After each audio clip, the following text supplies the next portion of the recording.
Y cambiamos por completo el tema porque una nueva caravana de migrantes centroamericanos llegó a la capital del país y de nuevo es la ciudad deportiva Magdalena Mixhuca el espacio habilitado para su atención. Estos son los detalles.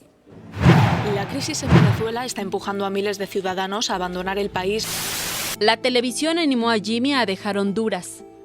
Él no tiene, pero un vecino suyo sí.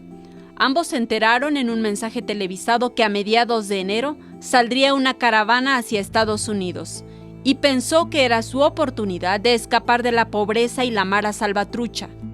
Yo estaba en mi casa con mis otros hermanitos y llegaron dos chavalos como de 19 años, llegaron todos tatuados y me llegaron a dejar un pucho de lo que es de marihuana que le dicen y me torturaron y me dijeron que si no la vendía me iban a matar. Jimmy viaja cargando su historia de esperanza, como lo hacen otros 1,100 hondureños ya instalados desde la noche del domingo en el Estadio Jesús Martínez Palillo en la ciudad deportiva.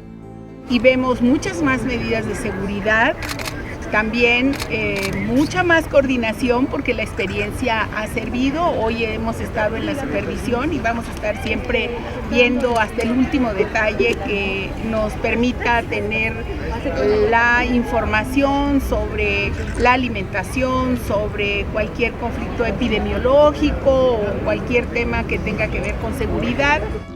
Jimmy y sus acompañantes pueden pernoctar y tener atención médica, así como otros servicios, pero en esta ocasión el hospedaje y los servicios se les ofrecerá por un máximo de 10 días. En las imágenes, Joel Arias, Saray Mariscal, 21 Noticias.